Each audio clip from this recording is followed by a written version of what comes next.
Καλησπέρα σας. Σας ευχαριστούμε πολύ που ήρθατε εδώ σήμερα και για το ενδιαφέρον σας για την ιστορία και τη βιομηχανική κληρονομιά της χώρας μας. Σας ευχαριστούμε που διασχίσατε την απόσταση που χρειάζεται για να συναντηθούμε.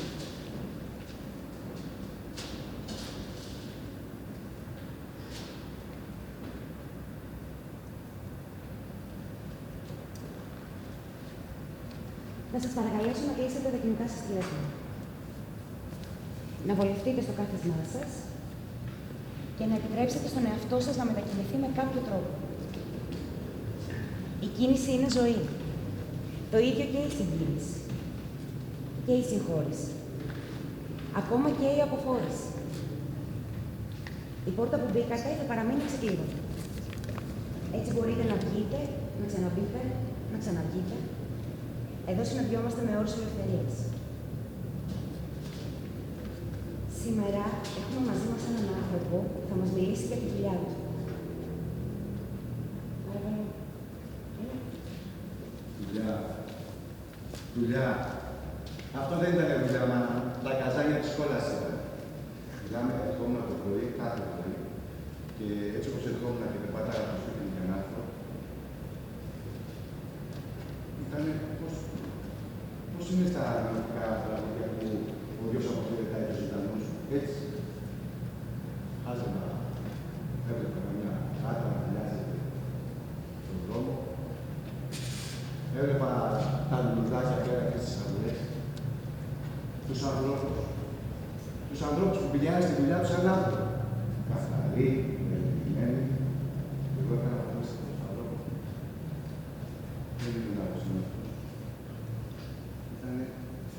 Ήταν σαν να ζήσω λίγο ακόμα και μετά έπρεπε να ξαναχωθώ εδώ στα καμίνια του άνθρωπου. Άντε πάμε, αγόρι μου, εδώ, έλα, αγόρι μου, έχεις διαδίκαση. Έλα, πάμε. Και έτσι όπως το πάταγα, χάζευα, κάνα ποδάκι και το κατάχαμα. Την ουράκα ενός φίλου που χτύπαγε στις πλάκες μιας αυλής. Πώς λίγο γυράκανε τα δέντρα από τους άλλους. Το κουλουτζί που του πέφτανε τα σουσάνια και τρέχανε όλα τα πουλάκια να τσιμπήσουνε. Άμα σου πω ότι από όλα τα χρόνια στη δουλειά καλύτερα θυμάμαι την διαδρομή, θα με πιστέψεις. Αυτή η μετακίνηση ήταν σαν να μετακινείται ο κόσμος όλος. Όχι σαν να πηγαίνω εγώ από εδώ, αλλά σαν ο κόσμος να αλλάζει τη ρομή την αναζώνη.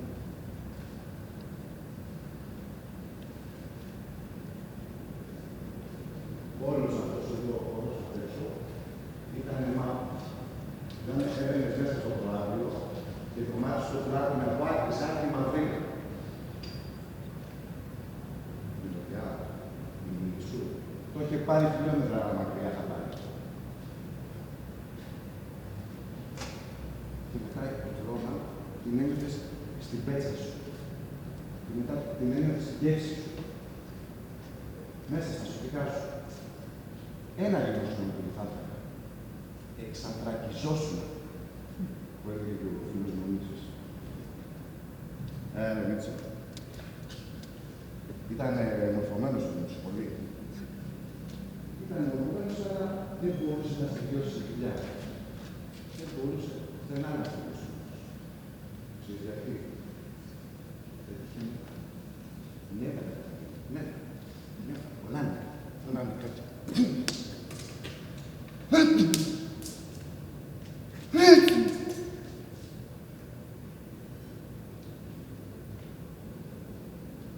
Μόνο εδώ πέρα τελείωσε ο Μίτσος. Μόνο εδώ. Γιατί λυσούσε πάνω τους πολλούς. Δεν ξέρω. Έκανε έτσι το θυμό του καύσιμου. Δεν ξέρω τι σκεφτότανε. Φώναζε. Ούρλιαζε σκέψου και πάλι. Καμιά φορά εδώ, μέσα στο χωρικό, δεν μπορείς να το καταλάβεις τι έλεγε, αν δεν το κοίταγες. Αχ, τσάπη. Καλή του ώρα.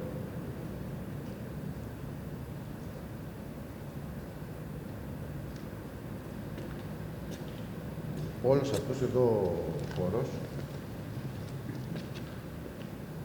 Ήτανε μαύρος. Μαύρος, έτσι μαύρος. Είχε λόφους. Λόφους, μεγάλους. Δηλαδή, για να καταλάβετε, ήταν καβουνιασμένο μαύρο υλικό, κατανιασμένο, και το βάζαμε από τη μια και το βγάζαμε από την άλλη. Σαν ανακύκλωση που λένε ένα πράγμα. Δηλαδή, για να βγει το φωταέριο, παίρναμε το χαλίκι και το κέραμε εδώ στους κούμπους. Το αφήναμε 4-5 ώρες. Και όταν το χαλίκι έβγαζε ό,τι είχε από μέσα του, που παρέδε πνεύμα που λέμε, τότε παίρναμε το καμένο, το βάζαμε από κάτω, ανάβαμε τη φωτιά που θα βασανίσει το νέο χαλίκι. Τι σημαίνει αυτό? Σημαίνει ότι είμαστε συνέχεια περιτριγυρισμένοι μέσα στους μαύρους λόφους. Η μυρωδιά, τώρα δεν σου πειράζει. Η μυρωδιά δεν έφευγε ποτέ. Μόνο πότιζε μέσα σου. Συνέχεια. Μετά σχολάγαμε και πηγαίναμε στα μπάνια. Να, εδώ από πίσω που είναι οι τουαλέτες είναι τα μπάνια. Εκεί περνόμαστε. Μαύρο ποτάμι χυνόταν από μέσα μας. Κάθε τρύπα στο κορμί μου έβγαζε μαύρο. Λες και είχα κοίταζα. Και μετά σχόλαγα. Πήγαινα στο σπίτι. Εντελώς. Στα όρια μου, πόσο τυχερός έλεγα την γύρω στο σπίτι. Τελείως στα όρια μου. Και εκεί με πετύχει η γυναίκα μου. Αγάπη μου, βρε αγάπη μου, πάλι δεν βρήκες καλά, Έλα να κάνεις ένα μπάνιο. Και ξανά. Είχαμε βάζει καλό, νοικοκυρέικο μέσα στο σπίτι, με θερμοσύμφωνα.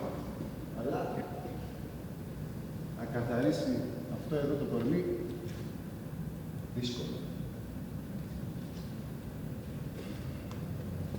Ξέρεις γιατί ένιωθα τυχερός που γύριζα? Γιατί δεν γύριζαν όλοι, μάνα μου? Για να πάρεις σύνταξη από εδώ μέσα, έπρεπε να έχεις άστρο.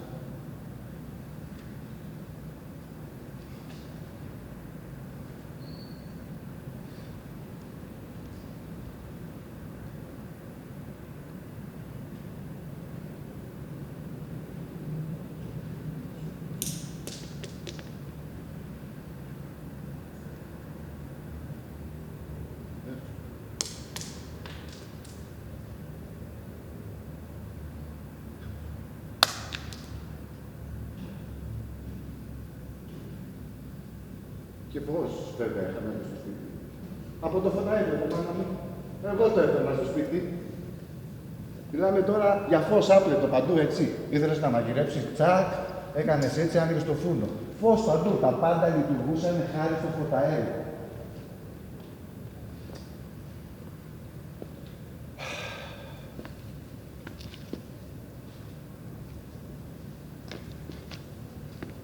Αλλά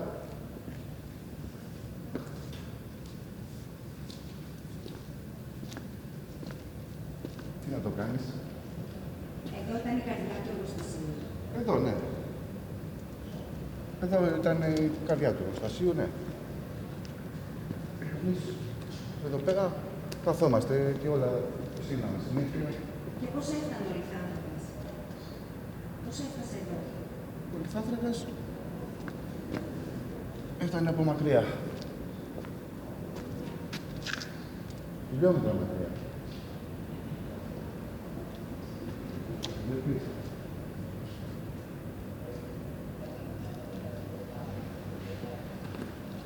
Άμα το έβαζε στα αρχή σου, μιλούσε εγγλέζικα με προσφορά από κάτω.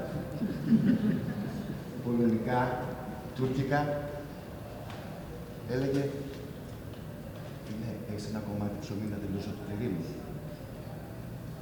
Έλεγε, σκάβε, σε αυτό το ρηχείο, στο τέλος θα βρεθούμε στην κάλτσα.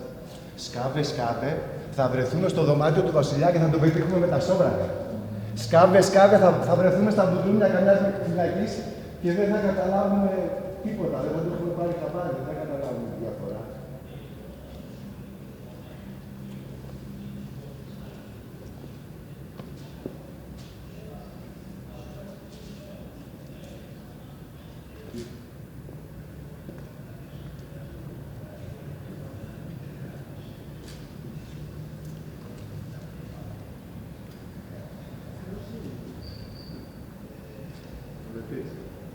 Ψάχνω κοκκινάκια. Δες. Το βάζεις σε αυτή και λέει... Πάει το πεναρίνι. Παιδιά, πάμε να φύγουμε. Θα πω στο πεναρίνι. Όχι, δεν θα το πεναρίνι. Πέθανε το πεναρίνι. Πέθανε το πεναρίνι. Πάμε να φύγουμε. Γρήγορα, γρήγορα. Πάμε. Τώρα. Εντάξει, πήγανε όλοι, δεν έμεινε κανείς μέσα. Όλοι μου λέω. Εδώ είμαι μας τώρα. Οκ. Ο Ντάουν, ποιος έστραβε δίπλα στον Ντάουν. Εγώ δίπλα για να κατηγορήσει. Ωραία, είμαστε όλοι δηλαδή εδώ, Παρόλες μας μας τώρα. τώρα. Ρε αυθεντικό, τι κάνουμε εδώ μέσα. Τι κάνουμε, Ρεκάρο, τι κάνουμε. Όχι, τι κάνουμε. Σκάβουμε όλη μέρα σαν τους κυκλοπόδικες. Και κάθε τόσο, μία γίνεται κατολίσθηση. Μία μασώνεται το οξυγόνο, μας τρίζει ο χάρος στα δόντια μέρα παραμέρα. Και αυτό γιατί, για να έχει ο Έλληνας λιθάνθρακα. Για να φτάσει ο λιθάνθρακα στον κάτω κάθε κακομοίρη ξένο στην άλλη άκρη. Παίζουμε τη ζωή μας κάθε μέρα. Καλά λέει, καμία μετακίνηση του λιθάνθρακα. Ο λιθάνθρακας να μείνει εδώ, στον τόπο που τον βγάζει. Καμία εκδοχή του τόπου μας. Και οι ξένοι εργάτες να φύγουν από το μέσα, να έχουν μικρασιάτες. Όποιος νομίζει ότι η μετακίνηση στην Ελλάδα στο άλλο και ότι είμαστε τέτοια, που όπου βρεθούν μένουν και εμείς και όλα τα πράγματα, να φύγει και να πάει τώρα σπίτι του και να φάει ό,τι βρει στους τοίχους. Δηλαδή πέρας. Άντε, μη σκούρπα. Go!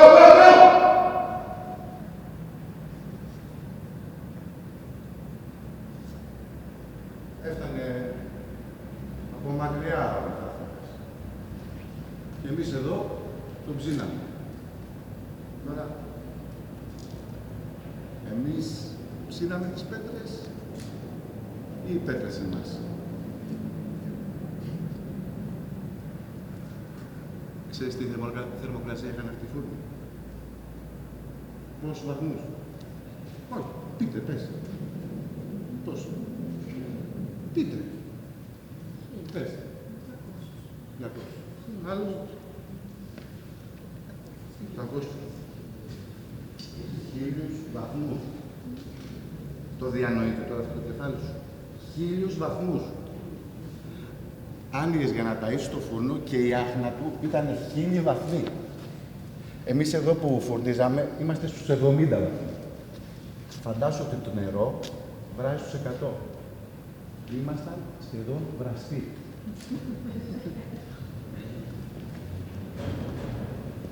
Αλλά ο αέρας εδώ που αναπνέαμε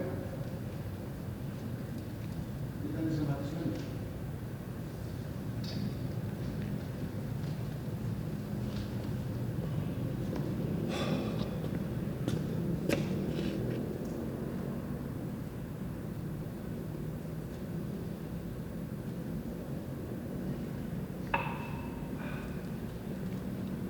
Διαλύματα κάναμε, αλλά δεν μπορούσαμε να κάνουμε και πολλά. Γιατί έβγαινες έξω, σε χτύπαγε ο αέρας. Έμπαινες μέσα, σε χτύπαγε η κάψα. 2-3 φορές να το έκανες αυτό, με την αλλαγή της θερμοκρασίας ζαλιζόσουν. Όχι ζαλιζόσουν, ρε παιδί μου, πώς να το πω. Μεθούσε το μυαλό. Δηλαδή, πήγαινες να φτιαρίσεις, ας πούμε, μέσα στους φούρνους και αντί να φτιαρίσεις τους φούρνους, τα έβγαζες στα τζάμια να τα σπάσεις. Δηλαδή, τρελαινόταν το μυαλό σου, σε κόλλαγε μια σκέψη από την άλλη. Γινόσουν ένα θηρίο, έτσι, χαμένο. Και έτσι δεν μπορούσε να πάρει πουθενά. Δεν μπορούσε να φύγεις έτσι για λίγο. Ερχότανε το μεγάλο διάλειμμα. Έτρωγες εκεί τους και βάλει η δουλειά στο σακούλι. Και μετά φτάνανε. Ξανά μέσα στην κόλαση. 70 βαθμούς ανάσα και κάματος και τάισμα του θηρίου και το θηρίο να βρωμάει και να ζέχνει. Και εσύ να θες να πεθάνεις άμα συναισθανόσουνα που ήσουνα. Αλλά αν θες και να ζήσεις, πώς να ζήσεις. και να μένεις εκεί και να μην πηγαίνεις πουθενά, πουθενά. Αυτά για μένα, έτσι. Είναι να θαυμαστείς. Οι άλλοι, εδώ που παίρνανε το χαλί και το πηγαίναν έξω, το βρέχανε, το σβήνανε, οι σβήστες. Οι άλλοι εργάτες, οι υπάλληλοι, οι φύλακες, δεν τα ζούσαν αυτά. Ούτε τα ζούσανε, ούτε και τα καταλαβαίνανε. Σαν ζώα μας τα κάνουν. Και εδώ που το σκέφτομαι τώρα, σαν ζώα είμαστε. Κάθε μέρα που ζούσαμε, τη θεωρούσαμε νίκη. Και θέλαμε να σε πούμε ότι αυτό θα γίνει κι αύριο και μεθαύριο. Μόνο το σήμερα έχει σημασία. Το τώρα.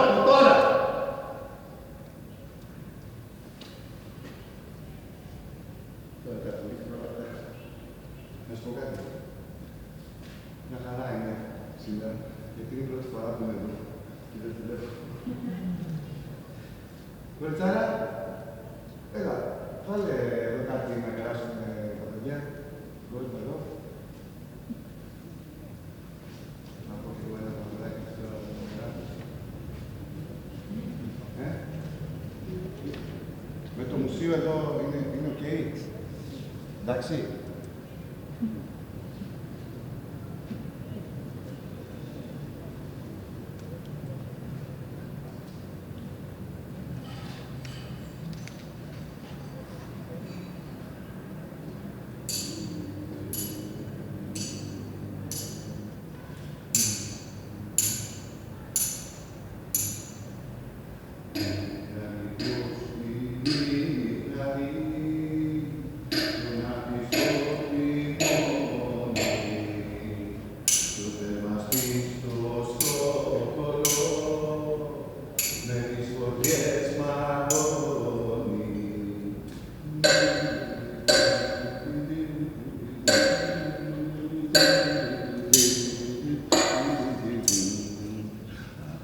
Τα θερμαστάκο μου και ρίξε τις φτιαριές σου και μες στα καζανάκια σου να ανάψουν οι φωτιές σου.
Μόνο οι άλλοι θερμαστές των πλοίων.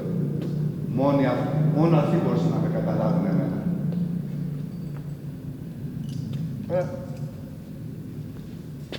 Αν πεις ρε φίλε, αφού τα αρκάδιαζες τόσο, γιατί καθόσουν εδώ να χτυπιάζεις. Γιατί δεν έφευγες. Κορόιδο ήσουνα. Κορόιδο θα ήμουν άμα έφευγε. Να πάω πού.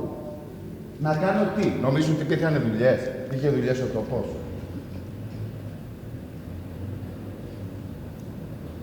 Συγγνώμη κυρία μου, παρακαλώ, περάστε. Τι δουλειά θέλετε να κάνετε. Όχι να την κάνετε, να σας στείλουν εμείς να την κάνετε, σας παρακαλώ.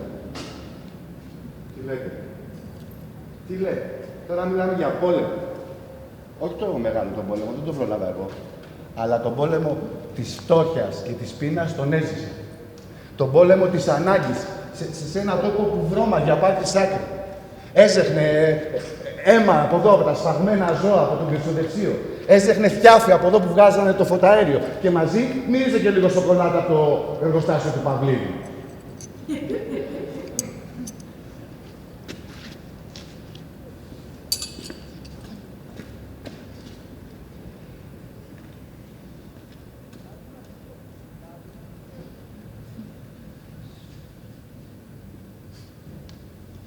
Μιλάμε τώρα για ιδέα. Η μυρωδιά του θιαυτιού να ανακατεύεται με αυτή τη σοκολάτα, να γίνεται ένα. Να μην καταλαβαίνεις τι είναι τι. Σαπισμένα αυγά μέσα σε ένα ηφαίστειο που αχλίζει περισχυμένο με σοκολάτα. Τέτοια να φτιάχνει το μυαλό σου και ανάμεσα το αίμα. Το αίμα. Το γραμμένο ζώο. Το δικό μας. Δεν έχει σημασία, ξέρω, όλοι τη σφαγή πηγαίνουν. Και ήσουν και τυχερός που πήγαινε. Το μόνο που μπορείς να κάνεις είναι να μετακινηθείς, παιδί μου, έτσι, κάπου προς το καλύτερο. Δηλαδή να παλέψεις με το σωματείο για καλύτερες συνθήκες εργασίας. Να έχουμε ένα γιατρό δικό μας εδώ, μέσα στο εργοστάσιο. Να μην φτιαρίζουμε από την αρχή μέχρι το τέλος με τα χέρια. Να φτιαρίζουμε πρώτα σε αυτή εδώ τη σέσουλα και μετά με την τροχαλία να ανεβάζουμε τη σέσουλα και να φτιαρίζουμε τους φούρνους. Μια μετακίνηση και καλύτερα. Δεν ήταν εύκολο. Δεν ήταν καθόλου εύκολο. Λίγο να νιώσουν, λίγο να δημιουργούσες, πυρηνολόγια, στέρηση μισθού. Και μην νομίζεις και ο γιατρός για τα αφεντικά δουλεύει. Αν του λέει ποιος αντέχει να κάνει τα δουλειά. Γιατί η σέσουλα δεν την βάρανε για μας, για να μας βοηθήσουν, αλλά για να γρηγορεύσει παραγωγή. Και άμα πήγαινε στον γιατρό και του λέγες, εσύ γιατί με άλλαξες πόστο, και γιατί με έβαλες φύλακα να παίρνω τα μισά λεπτά, και σου λέγε κάτσε καλά, και εσύ καθόσουνα πάλι τα ίδια. Στέρηση μισθού, ποινολόγια.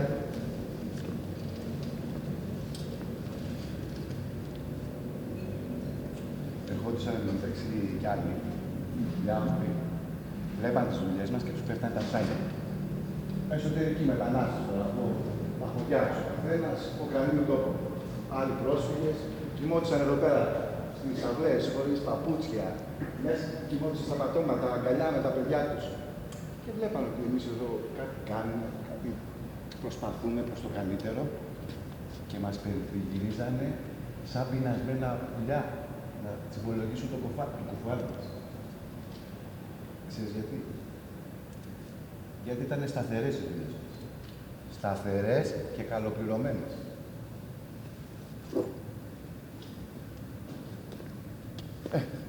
Εντάξει. Εμείς κάναμε ό,τι μπορούσαμε, αλλά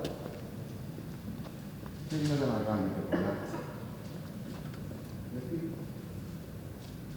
τι να το κάνεις όμως.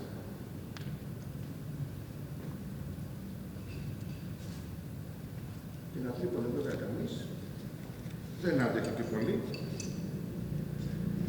Γιατί μετά άρχισαν και κουραζόντουσαν, νοσταλγούσανε τα χωριά τους, βογκάγανε, πίνανε αίμα. Παρακαλάγανε να είναι και αυτοί από αέριο. Να μπουν στην αεροπαγίδα, να καθαρίσουν από τη μαυρίλα και από την αεροπαγίδα να πάνε στο αεροφυλάκι. Και από εκεί, σε όλη την πόλη. Να διαχυθεί κανείς σαν πνεύμα καθαρό και φωτεινό. Αλλά, τσου. Δεν καθαρίζανε ποτέ. Ο άνθρωπος συνέχεια βρώμιζε. Συνέχεια έπαιρνε πράγμα μέσα από τον βρώμικο. Αυτό είναι η μόλυνση σήμερα. Τι νομίζω ότι είναι η μόλυνση? Δηλητηρίαση. Μιλάμε τώρα για πυρετό, δίχα, ματίωση κι άλλα. Μας δίνανε γάλα. Ο γάλα λέει καθάριζε το μέσα μας. Αλλά πίναμε εμείς εδώ το γάλα της μάνας μας και πίναμε και το γάλα του ζώου. Ήτανε, λέει, το γάλα, το καθαρτήριό μας. Πώς βάζαμε το φωταέριο στο καθαρτήριο και έβγαζε την πίσα, την άφθα, την αμμονία. Ταξιδεύανε τα πράγματα. Δεν ήταν μόνο το φωταέριο που κυκλοφορούσε στις πλευρές της πόλης, να δώσει θέρμανση, φως. Είχε ένα δίμητο εργοστάσιο. Και έτσι γίνει κανείς. Κάνοντας μια κίνηση.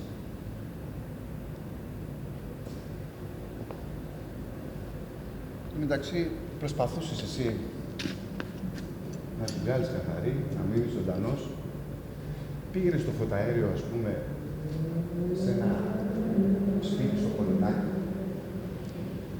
Ένας κυρίου περιπτωμένου, με τον τρόπο του καθαρού και με το φωτάριο που πήγαινες, αυτός αυτοκτονούσε. Πολύ δημοφιλής τρόπος από ταινίες ήταν τότε. Θέλω να πω, δεν ξέρει κανείς τι θα γίνει παρακάτω.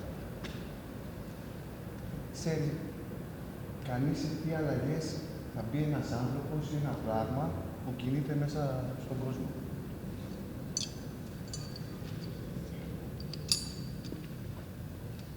Αλλά αυτό δεν είναι ο κόσμος. Αυτό που πάντα προχωράει. Έτσι δεν είναι.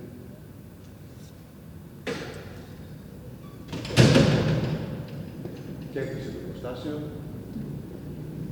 και έγινε εδώ το Καζοφόρι Παράδεισος. Οι άνθρωποι κάτσουν εδώ κάτω από τις καμινάδες, ακούνε μουσικές και βλέπουν θέατρα και τα παιδιά παίζουν. Οι άνθρωποι πίνουν την πύρα τους, βιάζονται, ζουν. Ανασένουν.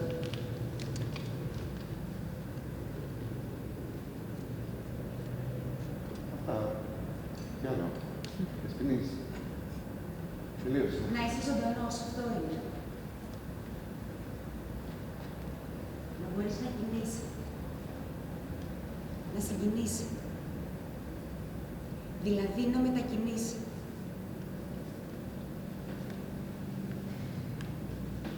Εσύ είναι πάντα προς το καλύτερο.